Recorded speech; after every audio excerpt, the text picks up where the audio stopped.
안녕하세요. 반갑습니다. 허재삼 작가입니다. 오늘 여러분들께 소개해드릴 책은 이현주 작가님이 지은 나는 균형 있게 살기로 결심했다 라는 책입니다. 먼저 작가 소개를 해드리겠습니다. 이현주, 한양대학병원과 서울대학병원에서 병원 수련을 거쳐 임상심리 전문가와 정신보건 임상심리사 1급 자격을 취득했다. 삼성전자 열린 상담센터의 초대 센터장을 지냈으며 정부 종합총사 공무원 상담센터 센터장을 7년간 역임하였고 넥슨, 안랩 등에서 직장인을 상담하고 있다. 현재 인하대 상담심리대학원 겸임교수로 재직 중이며 20년 넘게 다양한 직종과 직급의 직장인을 상담, 코칭하면서 내담자에게 전하고 싶었던 말을 정리하여 글을 쓰고 있다. 네, 지은이의 말 소개해드리겠습니다. 균형이 우리 삶에 주는 선물. 저는 자전거를 탈 줄 모릅니다. 자동차는 운전하면서 자전거를 왜 못하느냐고 놀림을 종종 받지만 4바퀴로 가는 자동차에 비해서 2바퀴로 서서 가는 자전거는 제게 매우 불안전하고 불안해 보입니다. 몇 번 배워보려고 시도해봤지만 다리에 멍만 남기고 포기해버리곤 했습니다. 자전거가 넘어지지 않고 가려면 기울어지는 쪽으로 핸들을 기울이라고 합니다. 넘어지는 쪽으로 기울여야 하는데 두려움에 반대쪽으로 핸들을 꺾으면 넘어지고 맙니다. 기울어지는 반대 방향으로 몸을 트는 방식에 익숙해져 있는지라 기울어지는 쪽으로 핸들을 움직이는 게 잘 되지 않습니다.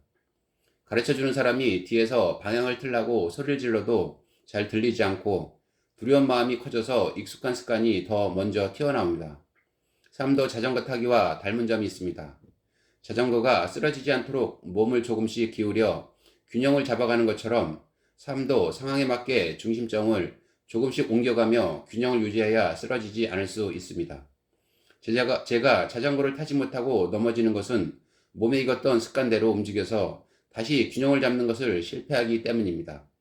오랜 시간 몸에 익은 걷기 방식을 고집하게 되면 자전거 타기를 배우지 못합니다. 직장 상담센터에서 만나는 내담자들은 사회적인 적응에 어느 정도 성공한 사람들입니다. 지금 어떤 심리적 어려움을 경험하고 있다고 해도 지금까지 적응해온 과정을 보면 충분한 교육을 받았고 제법 규모가 있고 복지가 좋은 직장을 다니고 있습니다. 지금 상담센터를 찾은 어떤 어려움, 예를 들면 직장에서 인정받지 못하거나 대인관계에서 갈등을 겪고 있기는 하지만 현재 자리에 오기까지 나름대로 노력해왔고 긍정적인 결과를 얻었습니다. 현재 문제의 원인이 무엇인지 탐색하다 보면 나는 변한 것이 없는데 예전과 동일하게 행동하는데 왜 지금은 힘든 걸까 하는 의문을 갖습니다. 그런데 문제의 원인은 동일하게 행동하려 한다는 데 있습니다. 달라진 상황의 요구를 반영하지 않고 이전에 효과적이었던 방식을 그대로 유지하는 것입니다. 나에게 근본적인 문제가 있기 때문이 아니라 동일한 방식이 현재 처한 상황에 적합하지 않을 뿐입니다. 한 자세를 유지하면 근육통이 오는 것처럼 경직된 마음의 습관도 내 건강을 해칩니다. 적응에 성공하고 건강을 유지하기 위해서는 상황에 맞게 자세를 바꿀 줄 아는 유연함이 필요합니다. 그런데 익숙한 습관을 벗어나서 새로운 방식을 시도하는 것은 쉽지 않습니다. 특히 지금 갈등 상황에 놓여 있으면 더욱 그렇습니다. 지치고 힘든 상황에 놓이면 본인이 가장 편하고 익숙한 방식이 튀어나오기 때문입니다. 그래서 습관을 바꾸려면 주의를 기울여서 의식적인 노력과 훈련을 해야 합니다. 가끔 자전거 타기가 성공하는 날이 있습니다. 정신을 바짝 차리고 집중을 하면 넘어지지 않고 동네 공터를 반쯤 가로질러 갑니다. 하지만 한동안 타지 않다가 기회가 닿아서 다시 타보려고 하면 균형을 잡는 데 실패합니다. 운동 능력이 뛰어난 것도 아니니 꾸준하게 연습해야 했는데 그렇지 못했으니 처음부터 다시 시작하는 셈입니다. 감이 잡혔을 때 잊지 않도록 반복해서 연습해야 새로운 기술이 몸에 익습니다.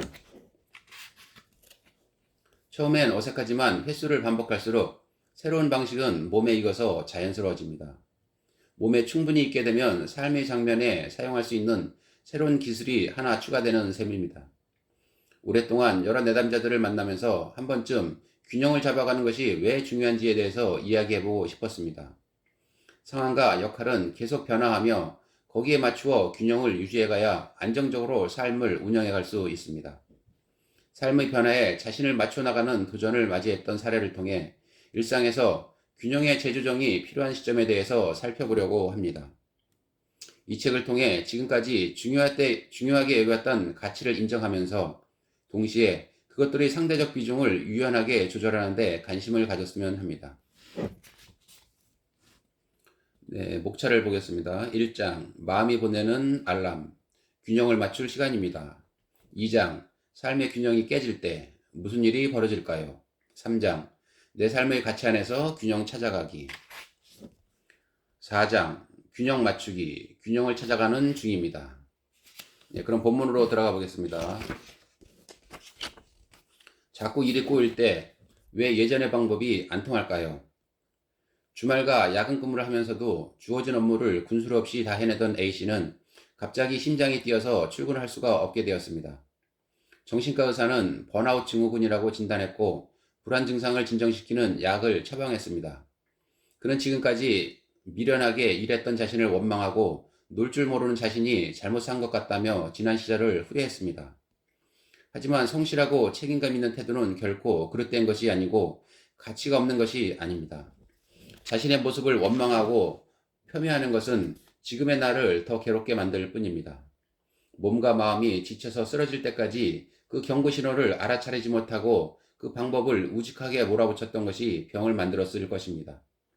마음이 힘들어지면 내가 지금까지 살아온 방식을 후회하고 문제점을 찾습니다. 내가 잘못 살아온 것 같다고 이렇게 해왔기 때문에 내가 지금 마음이 힘들고 주변 사람들과 힘들어졌다고 후회하면서 지난 시절의 자기 모습을 책망합니다. 그런데 지금까지 지내온 방식이 과연 잘못되기만 한 것일까요? 아닙니다. 그것이 아무 가치가 없었다면 지금까지 그 방식을 지속해왔을 리가 없습니다. 정확하게 말하면 그 방식 자체가 문제가 아니라 상황의 변화에 관계없이 그 방식을 고수했다는 점이 문제입니다. 상담을 찾아와서 후회하고 반성하는 각자의 모습은 다른 관점에서 보면 강점입니다. 한때는 그 모습 때문에 주변에서 인정받았기에 스스로 뿌듯했고 그 모습에 이르기 위해서 노력했습니다. 문제는 그 모습을 다양한 여러 주변 상황과 자신의 컨디션에 맞추어서 유연하게 조절하지 못했던 것입니다. 바람직하고 타당하다고 교육받고 습관되어 온 가치와 행동이라고 해도 주어진 상황이나 내 안의 다른 욕구와 균형을 이루지 못하면 자신의 행복이나 성장에 도움이 되지 않을 수도 있습니다. 좋은 약도 과하면 독이 될 수 있듯이 바람직한 가치와 습관이라고 해도 지나치면 해가 될 수 있습니다. 사회에 성공적으로 적응하고 건강해지기 위해서 습득한 가치들이 내 안에서 그리고 환경과 균형을 이루지 못하면 오히려 심리적 건강과 적응을 해치기도 하는 것입니다. 무언가 꼬인다면 그것은 뭔가 맞지 않는 것. 김 박사는 자신의 연구 결과를 실제 현장에서 활용해보고 싶어서 연구실을 떠나 기업으로 왔고 회사는 김 박사의 지식을 통해서 업무 프로세스를 혁신하기를 원했습니다. 김 박사는 기초부터 바로 세우는 것이 중요하다고 생각해서 근본적인 질문과 탐구부터 시작했습니다. 하지만 김 박사가 제안하는 과정과 목표는 현실적으로 시간이 많이 소요되는 데다가 이상적인 기준이란 점에서 상사들과 부딪혔습니다. 학문적으로는 문제가 없던 자신의 원칙이 기업에서는 받아들여지지 않았고 이제 균형을 어떻게 맞출 것인지가 그가 당면한 문제인 것입니다. 동일한 조직 내에서 회사에서 담당하는 역할이 바뀌는 경우에도 균형점의 변화를 만들어냅니다. 예컨대 관리자로 승진하거나 이직이나 부서 이동으로 업무가 변하는 경우들입니다. 실무자에서 관리자가 되면 해야 할 역할들이 변합니다. 대표적인 변화는 업무를 관리하는 것이 아니라 이제 사람을 관리하고 위임하고 피드백해야 하는 역할이 더 중요해지는 것입니다. 실무자로서 열심히 하던 방식은 관리자로서 팀을 이끌어가는 데는 적당하지 않을 수 있습니다. 감당해야 하는 양이 많아졌는데 이전과 동일한 수준을 유지하려고 해도 일은 꼬입니다. 물이 넘치면 담을 그릇을 바꿔야 하는 것처럼 감당해야 할 업무의 몫이 달라졌다면 처리하는 방식도 바꿔야 합니다. 물이 쏟아지는데 같은 그릇으로 받아내고 있으면 물은 넘쳐 흐릅니다. 새로운 행동 방식이 필요하다. 회사에서는 존경받는 상사이고 리더인데 정작 가족으로부터 지지받지 못하는 사례를 종종 봅니다. 리더십 교육을 마친 후에 자녀 문제로 고민이 있다며 따로 상담을 청해서 자녀를 만난 적이 있습니다. 자녀의 가장 큰 불만은 아빠가 자신을 부하 직원 대하듯이 한다는 것이었습니다. 말투만 부드러울 뿐 내용을 보면 설교만 하며 자신의 고민과 입장을 인정하지는 않는다고 했습니다. 딸이 아빠에게 기대한 것은 함께 속상해하고 분개해주는 것 같은 편이 되어주는 것인데 합리적이고 이성적인 모습은 딸을 대하는 아빠보다는 업무를 처리하듯 직원의 업무 고민을 해결해주는 상사 같았습니다.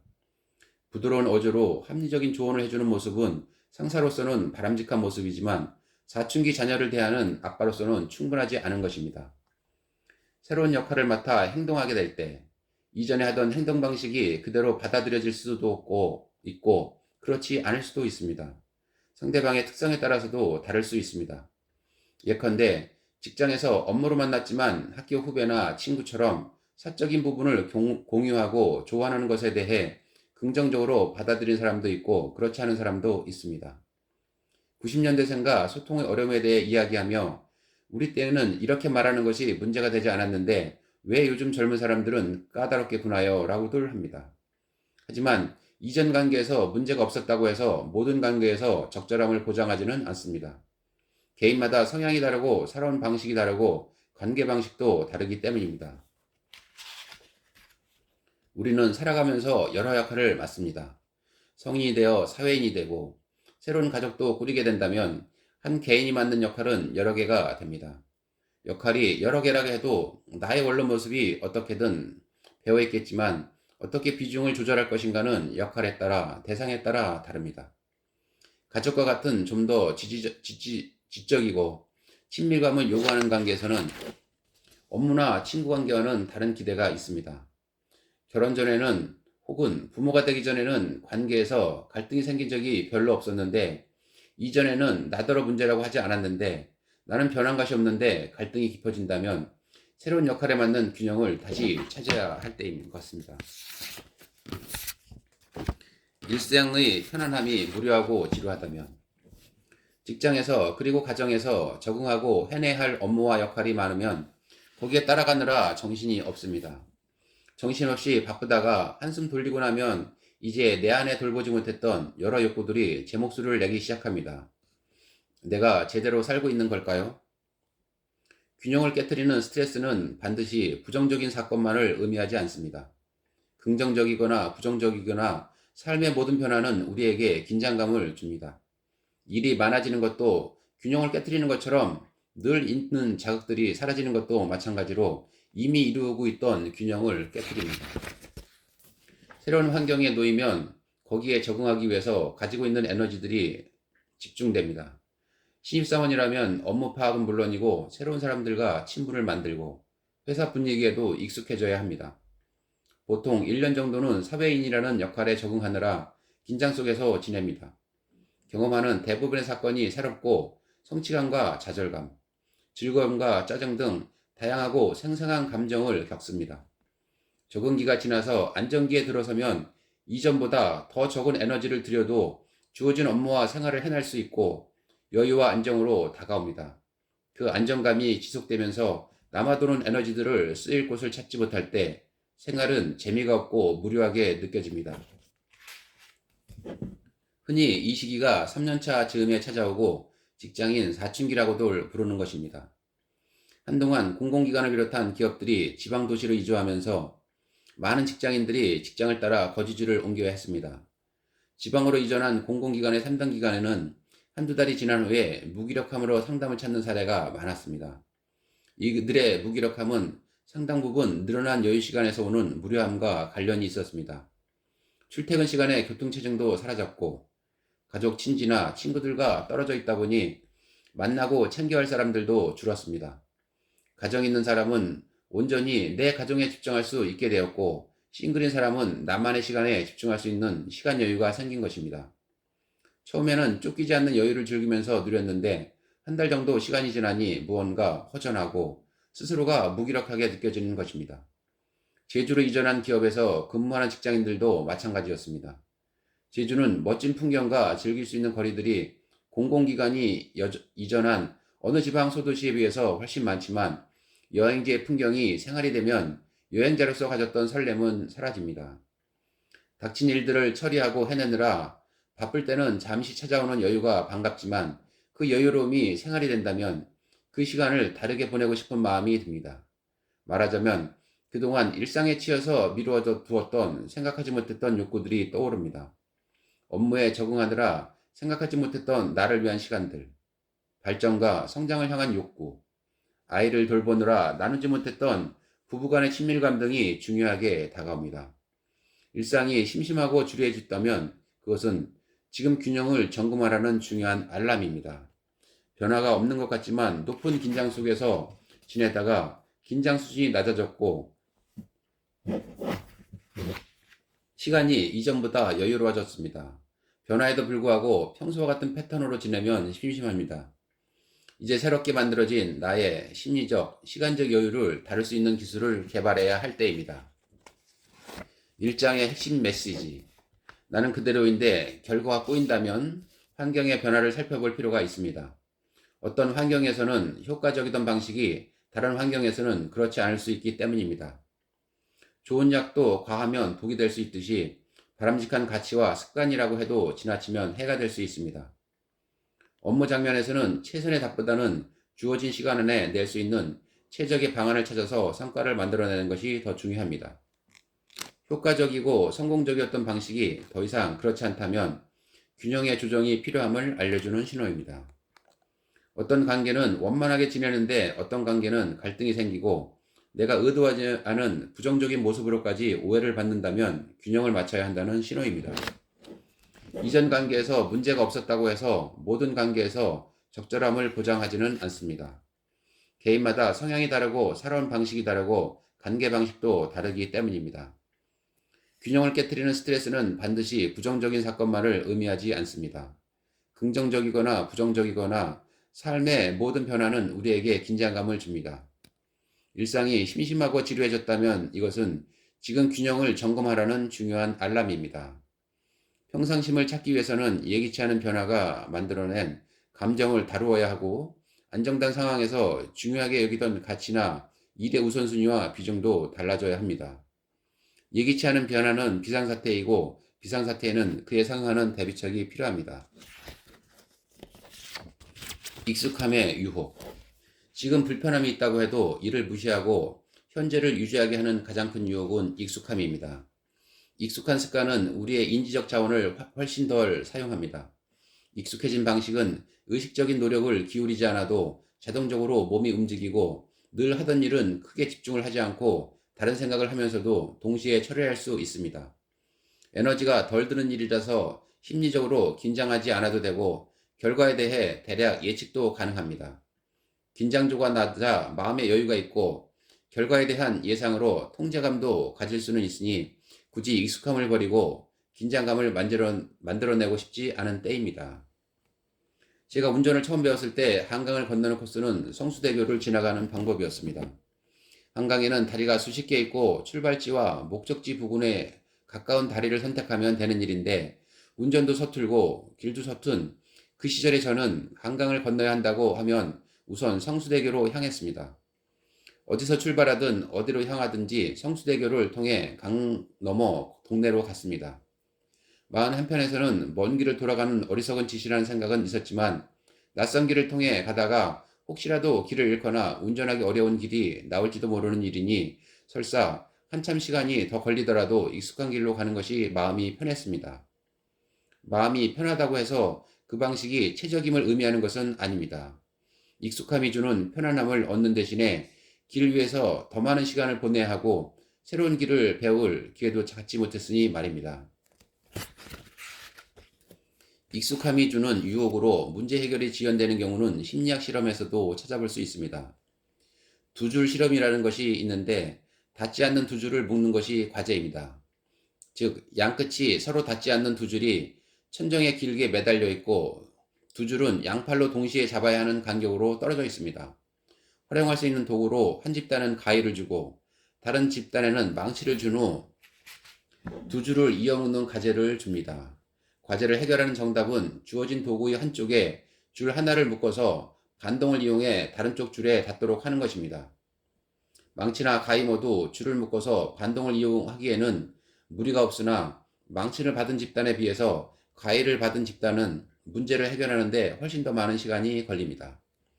과외는 줄을 자르는 도구라는 기존의 고정관념이 너무나 익숙하게 자리 잡고 있기에 줄을 묶을 수도 있다는 해결 방식을 떠올리는 것을 방해한 셈입니다. 비슷한 경우가 우리 일상에서 종종 일어납니다. 익숙함이 주는 편리함에 이끌려서 더 좋은 방법이 있는지를 굳이 찾아보려고 하지 않습니다. 이처럼 편리함에 마음을 내어주면 일을 할 때 조건을 충분히 살피지 않고 하던 대로 하다가 결국 오류가 나타납니다. 관계도 마찬가지입니다. 관계에서 갈등이 일어나는 이유 중에 하나는 상대방의 특성이나 반응을 고려하지 않고 본인이 하던 방식을 고집하기 때문입니다. 하던 대로 하는 것이 편리하기 때문에 상황의 차이를 고려해서 조정하고 맞추려는 노력을 굳이 기울이지 않는 것입니다. 2장의 핵심 메시지. 지금 불편함이 있다고 해도 이를 무시하고 현재를 유지하게 하는 가장 큰 유혹은 익숙함입니다. 관계에서 갈등이 일어난 이유 중에 하나는 상대방 특성이나 반응을 고려하지 않고 본인이 하던 방식을 고집하기 때문입니다. 환경이 변했다면 기존 방식의 효과는 동일하게 나타나기 어렵습니다. 학교와 기업의 목표가 다르고 실무자와 리더 역할이 다르니 그에 맞게 행동 방식도 재조정되어야 합니다. 과거에 성공적 결과를 얻었다면 그 방식 자체가 아니라 그것을 고안하고 수행했던 나의 역량을 믿어보세요. 책임감은 바람직하고 칭찬받아야 할 덕목이지만 남을 위한 것만은 아닙니다. 자신의 건강과 안녕을 유지하는 책임도 있습니다. 차라리 교통사고가 나서 쉬었으면 좋겠다고 바랄 만큼 휴식이 절실하다면 회사 업무에 대한 책임은 직장인으로서 다 하고 있을지 모르지만 자신에 대한 책임은 소홀하게 하고 있는 것입니다. 번아웃에서 벗어날 수 있는 방법은 휴식입니다. 에너지를 충전하고 나에게 맞는 속도와 기준을 다시 재정비해야 합니다. 불균형이 지속되어 나타나는 또 다른 모습은 중독입니다. 자신의 삶에 해가 되는 방식임에도 불구하고 벗어나지 못하고 그 방식에 집착하는 것입니다. 일은 중요한 부분이지만 그것이 삶의 전부는 아닙니다. 취미나 자격지득 같은 새로운 도전의 기회를 만들어보는 것도 좋습니다. 3장의 핵심 메시지. 복잡한 업무 상황이 발생했을 때에도 감정을 배제하고 이성에 초점을 맞추는 것은 문제 해결에 효율적입니다. 가족관계와 같이 상대방 입장을 받아들이고 수용해야 하는 문제 상황이라면 객관적인 분석보다는 수용의 폭을 넓힐 수 있는 심리적인 지지와 이해가 도움이 될 것입니다.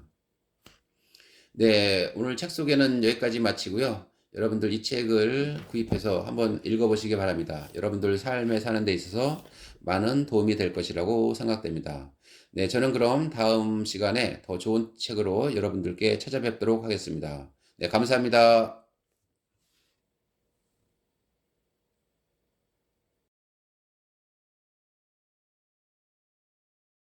안녕하세요. 반갑습니다. 허재삼 작가입니다. 오늘 여러분들께 소개해드릴 책은 이현주 작가님이 지은 나는 균형 있게 살기로 결심했다 라는 책입니다. 먼저 작가 소개를 해드리겠습니다.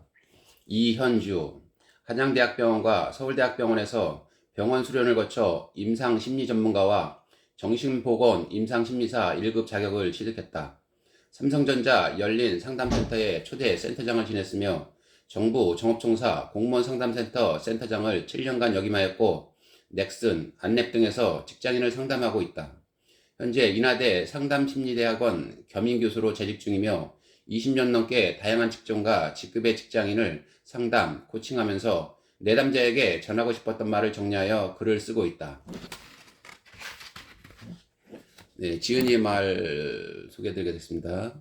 균형이 우리 삶에 주는 선물. 저는 자전거를 탈 줄 모릅니다. 자동차는 운전하면서 자전거를 왜 못하느냐고 놀림을 종종 받지만 4바퀴로 가는 자동차에 비해서 2바퀴로 서서 가는 자전거는 제게 매우 불안전하고 불안해 보입니다. 몇 번 배워보려고 시도해봤지만 다리에 멍만 남기고 포기해버리곤 했습니다.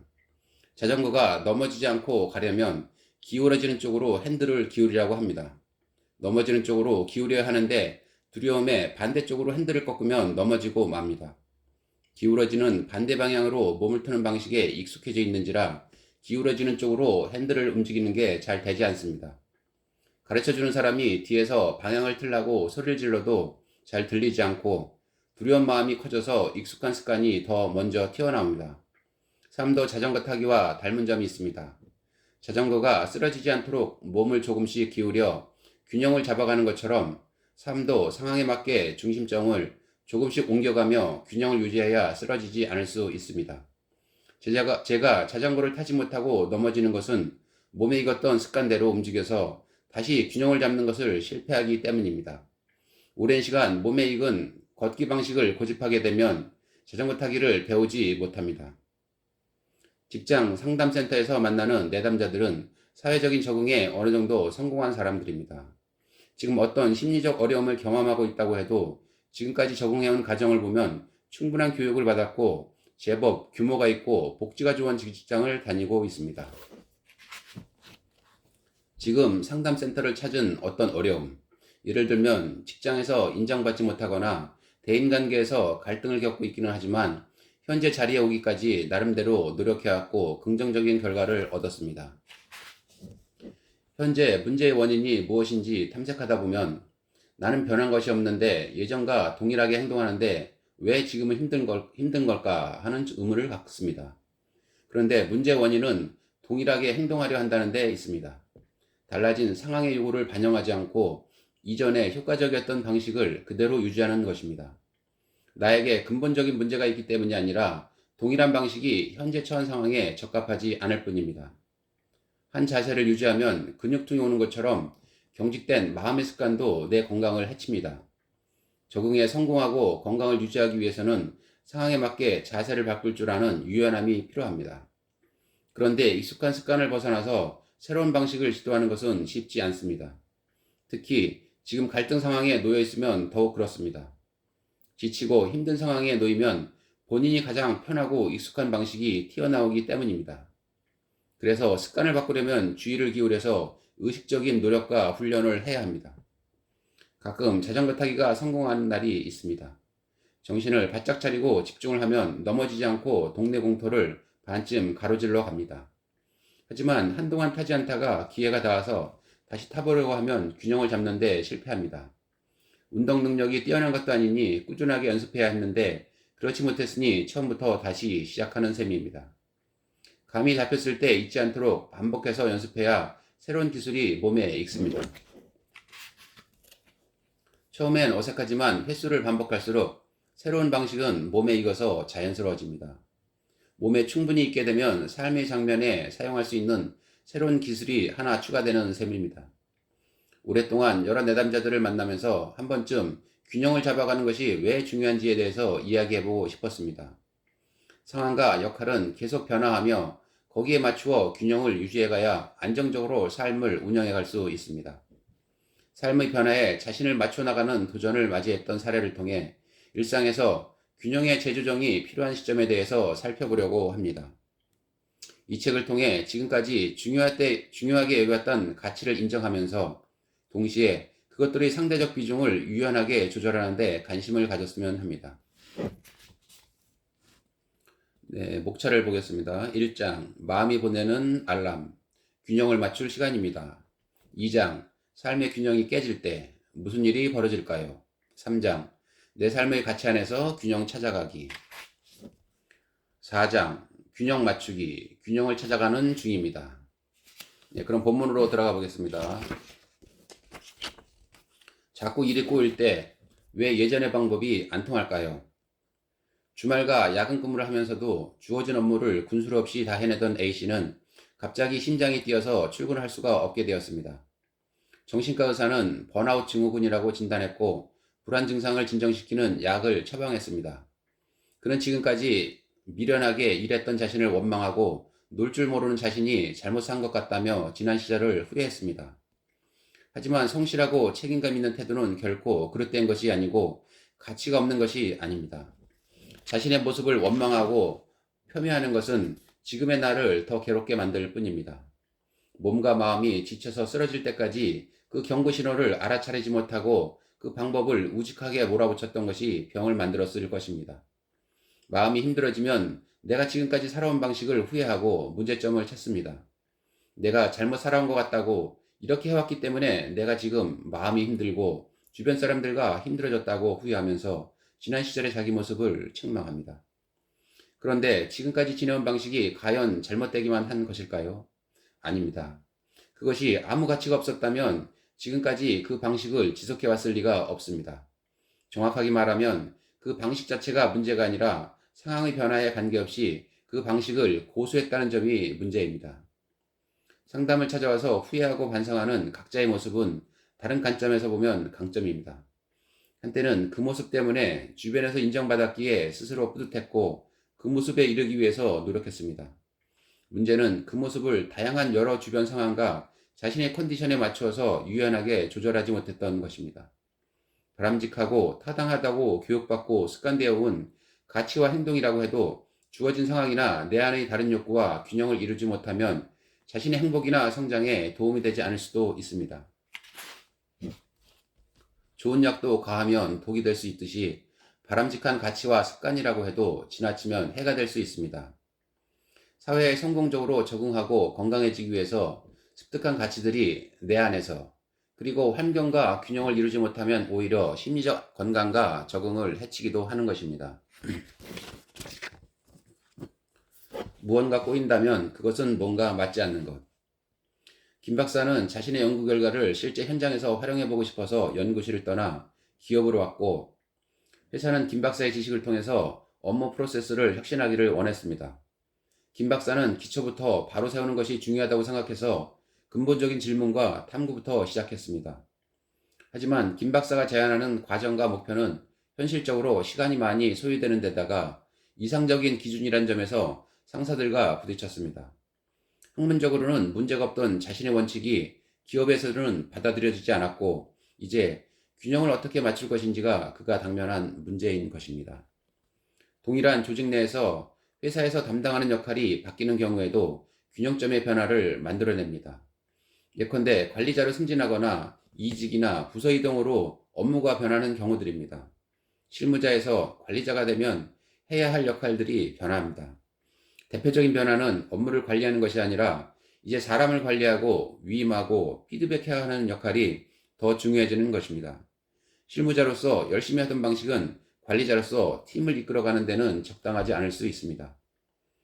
감당해야 하는 양이 많아졌는데 이전과 동일한 수준을 유지하려고 해도 일은 꼬입니다. 물이 넘치면 담을 그릇을 바꿔야 하는 것처럼 감당해야 할 업무의 몫이 달라졌다면 처리하는 방식도 바꿔야 합니다. 물이 쏟아지는데 같은 그릇으로 받아내고 있으면 물은 넘쳐 흐릅니다. 새로운 행동 방식이 필요하다. 회사에서는 존경받는 상사이고 리더인데 정작 가족으로부터 지지받지 못하는 사례를 종종 봅니다.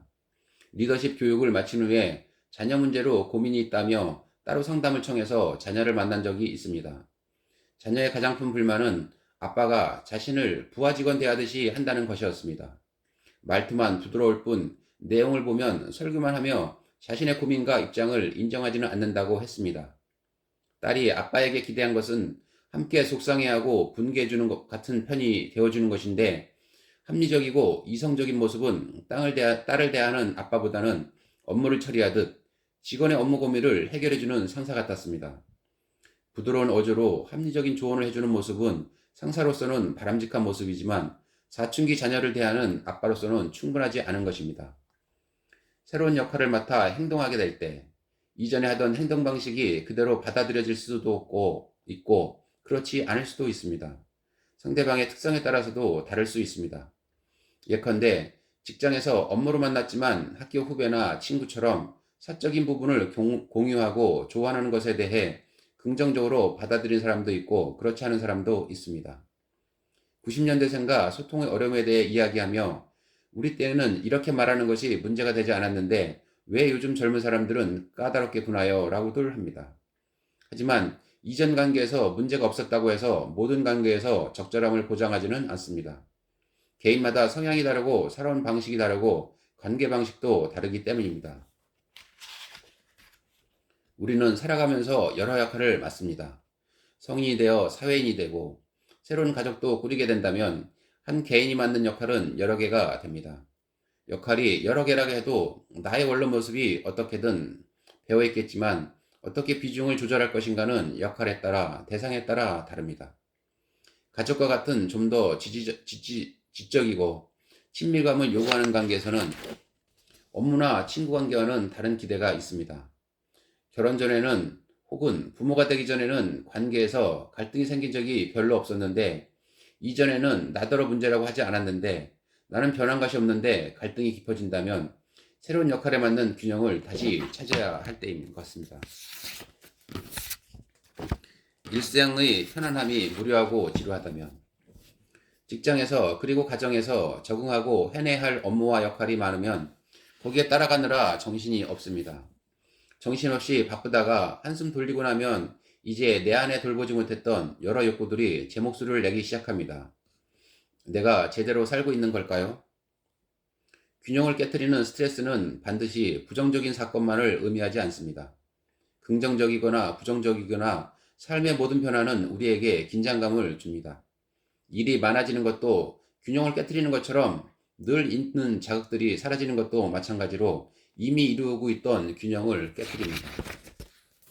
새로운 환경에 놓이면 거기에 적응하기 위해서 가지고 있는 에너지들이 집중됩니다. 신입사원이라면 업무 파악은 물론이고 새로운 사람들과 친분을 만들고 회사 분위기에도 익숙해져야 합니다. 보통 1년 정도는 사회인이라는 역할에 적응하느라 긴장 속에서 지냅니다. 경험하는 대부분의 사건이 새롭고 성취감과 좌절감, 즐거움과 짜증 등 다양하고 생생한 감정을 겪습니다.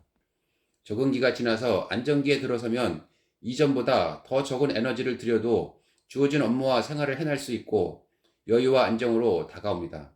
그 안정감이 지속되면서 남아도는 에너지들을 쓰일 곳을 찾지 못할 때 생활은 재미가 없고 무료하게 느껴집니다. 흔히 이 시기가 3년차 즈음에 찾아오고 직장인 사춘기라고도 부르는 것입니다. 한동안 공공기관을 비롯한 기업들이 지방도시로 이주하면서 많은 직장인들이 직장을 따라 거주지를 옮겨야 했습니다. 지방으로 이전한 공공기관의 3단 기관에는 한두 달이 지난 후에 무기력함으로 상담을 찾는 사례가 많았습니다. 이들의 무기력함은 상당 부분 늘어난 여유 시간에서 오는 무료함과 관련이 있었습니다. 출퇴근 시간에 교통체증도 사라졌고 가족 친지나 친구들과 떨어져 있다 보니 만나고 챙겨야 할 사람들도 줄었습니다. 가정 있는 사람은 온전히 내 가정에 집중할 수 있게 되었고, 싱글인 사람은 나만의 시간에 집중할 수 있는 시간 여유가 생긴 것입니다. 처음에는 쫓기지 않는 여유를 즐기면서 누렸는데 한 달 정도 시간이 지나니 무언가 허전하고 스스로가 무기력하게 느껴지는 것입니다. 제주로 이전한 기업에서 근무하는 직장인들도 마찬가지였습니다. 제주는 멋진 풍경과 즐길 수 있는 거리들이 공공기관이 이전한 어느 지방 소도시에 비해서 훨씬 많지만 여행지의 풍경이 생활이 되면 여행자로서 가졌던 설렘은 사라집니다. 닥친 일들을 처리하고 해내느라 바쁠 때는 잠시 찾아오는 여유가 반갑지만 그 여유로움이 생활이 된다면 그 시간을 다르게 보내고 싶은 마음이 듭니다.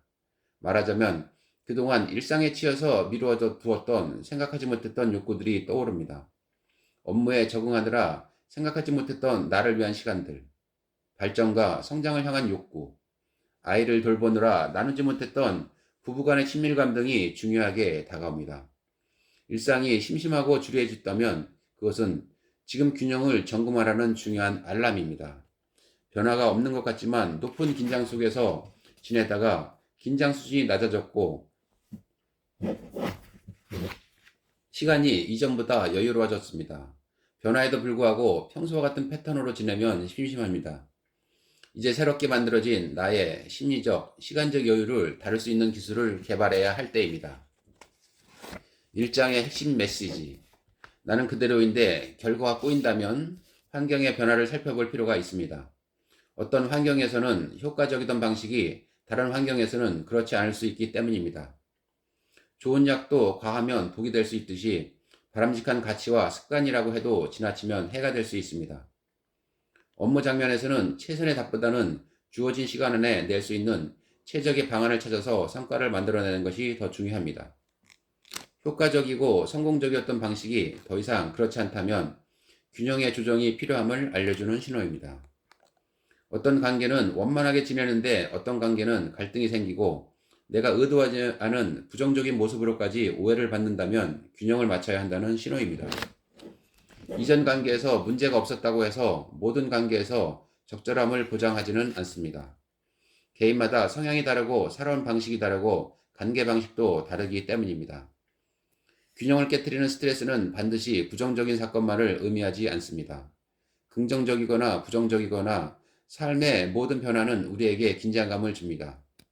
일상이 심심하고 지루해졌다면 이것은 지금 균형을 점검하라는 중요한 알람입니다. 평상심을 찾기 위해서는 예기치 않은 변화가 만들어낸 감정을 다루어야 하고 안정된 상황에서 중요하게 여기던 가치나 일의 우선순위와 비중도 달라져야 합니다. 예기치 않은 변화는 비상사태이고 비상사태에는 그에 상응하는 대비책이 필요합니다. 익숙함의 유혹. 지금 불편함이 있다고 해도 이를 무시하고 현재를 유지하게 하는 가장 큰 유혹은 익숙함입니다. 익숙한 습관은 우리의 인지적 자원을 훨씬 덜 사용합니다. 익숙해진 방식은 의식적인 노력을 기울이지 않아도 자동적으로 몸이 움직이고 늘 하던 일은 크게 집중을 하지 않고 다른 생각을 하면서도 동시에 처리할 수 있습니다. 에너지가 덜 드는 일이라서 심리적으로 긴장하지 않아도 되고 결과에 대해 대략 예측도 가능합니다. 긴장도가 낮아 마음의 여유가 있고 결과에 대한 예상으로 통제감도 가질 수는 있으니 굳이 익숙함을 버리고 긴장감을 만들어내고 싶지 않은 때입니다. 제가 운전을 처음 배웠을 때 한강을 건너는 코스는 성수대교를 지나가는 방법이었습니다. 한강에는 다리가 수십 개 있고 출발지와 목적지 부근에 가까운 다리를 선택하면 되는 일인데 운전도 서툴고 길도 서툰 그 시절에 저는 한강을 건너야 한다고 하면 우선 성수대교로 향했습니다. 어디서 출발하든 어디로 향하든지 성수대교를 통해 강 넘어 동네로 갔습니다. 마음 한편에서는 먼 길을 돌아가는 어리석은 짓이라는 생각은 있었지만 낯선 길을 통해 가다가 혹시라도 길을 잃거나 운전하기 어려운 길이 나올지도 모르는 일이니 설사 한참 시간이 더 걸리더라도 익숙한 길로 가는 것이 마음이 편했습니다. 마음이 편하다고 해서 그 방식이 최적임을 의미하는 것은 아닙니다. 익숙함이 주는 편안함을 얻는 대신에 길 위에서 더 많은 시간을 보내야 하고 새로운 길을 배울 기회도 갖지 못했으니 말입니다. 익숙함이 주는 유혹으로 문제 해결이 지연되는 경우는 심리학 실험에서도 찾아볼 수 있습니다. 두 줄 실험이라는 것이 있는데 닿지 않는 두 줄을 묶는 것이 과제입니다. 즉, 양끝이 서로 닿지 않는 두 줄이 천정에 길게 매달려 있고 두 줄은 양팔로 동시에 잡아야 하는 간격으로 떨어져 있습니다. 활용할 수 있는 도구로 한 집단은 가위를 주고 다른 집단에는 망치를 준 후 두 줄을 이어묶는 과제를 줍니다. 과제를 해결하는 정답은 주어진 도구의 한쪽에 줄 하나를 묶어서 반동을 이용해 다른 쪽 줄에 닿도록 하는 것입니다. 망치나 가위 모두 줄을 묶어서 반동을 이용하기에는 무리가 없으나 망치를 받은 집단에 비해서 가위를 받은 집단은 문제를 해결하는 데 훨씬 더 많은 시간이 걸립니다. 가위는 줄을 자르는 도구라는 기존의 고정관념이 너무나 익숙하게 자리 잡고 있기에 줄을 묶을 수도 있다는 해결 방식을 떠올리는 것을 방해한 셈입니다. 비슷한 경우가 우리 일상에서 종종 일어납니다. 익숙함이 주는 편리함에 이끌려서 더 좋은 방법이 있는지를 굳이 찾아보려고 하지 않습니다. 이처럼 편리함에 마음을 내어주면 일을 할 때 조건을 충분히 살피지 않고 하던 대로 하다가 결국 오류가 나타납니다. 관계도 마찬가지입니다. 관계에서 갈등이 일어나는 이유 중에 하나는 상대방의 특성이나 반응을 고려하지 않고 본인이 하던 방식을 고집하기 때문입니다. 하던 대로 하는 것이 편리하기 때문에 상황의 차이를 고려해서 조정하고 맞추려는 노력을 굳이 기울이지 않는 것입니다. 2장의 핵심 메시지. 지금 불편함이 있다고 해도 이를 무시하고 현재를 유지하게 하는 가장 큰 유혹은 익숙함입니다. 관계에서 갈등이 일어난 이유 중에 하나는 상대방 특성이나 반응을 고려하지 않고 본인이 하던 방식을 고집하기 때문입니다. 환경이 변했다면 기존 방식의 효과는 동일하게 나타나기 어렵습니다. 학교와 기업의 목표가 다르고 실무자와 리더 역할이 다르니 그에 맞게 행동 방식도 재조정되어야 합니다. 과거에 성공적 결과를 얻었다면 그 방식 자체가 아니라 그것을 고안하고 수행했던 나의 역량을 믿어보세요. 책임감은 바람직하고 칭찬받아야 할 덕목이지만 남을 위한 것만은 아닙니다. 자신의 건강과 안녕을 유지하는 책임도 있습니다. 차라리 교통사고가 나서 쉬었으면 좋겠다고 바랄 만큼 휴식이 절실하다면 회사 업무에 대한 책임은 직장인으로서 다 하고 있을지 모르지만 자신에 대한 책임은 소홀하게 하고 있는 것입니다. 번아웃에서 벗어날 수 있는 방법은 휴식입니다. 에너지를 충전하고 나에게 맞는 속도와 기준을 다시 재정비해야 합니다. 불균형이 지속되어 나타나는 또 다른 모습은 중독입니다. 자신의 삶에 해가 되는 방식임에도 불구하고 벗어나지 못하고 그 방식에 집착하는 것입니다. 일은 중요한 부분이지만 그것이 삶의 전부는 아닙니다. 취미나 자격지득 같은 새로운 도전의 기회를 만들어 보는 것도 좋습니다. 3장의 핵심 메시지. 복잡한 업무 상황이 발생했을 때에도 감정을 배제하고 이성에 초점을 맞추는 것은 문제 해결에 효율적입니다. 가족 관계와 같이 상대방 입장을 받아들이고 수용해야 하는 문제 상황이라면 객관적인 분석보다는 수용의 폭을 넓힐 수 있는 심리적인 지지와 이해가 도움이 될 것입니다. 네, 오늘 책 소개는 여기까지 마치고요. 여러분들 이 책을 구입해서 한번 읽어보시기 바랍니다. 여러분들 삶에 사는 데 있어서 많은 도움이 될 것이라고 생각됩니다. 네, 저는 그럼 다음 시간에 더 좋은 책으로 여러분들께 찾아뵙도록 하겠습니다. 네, 감사합니다.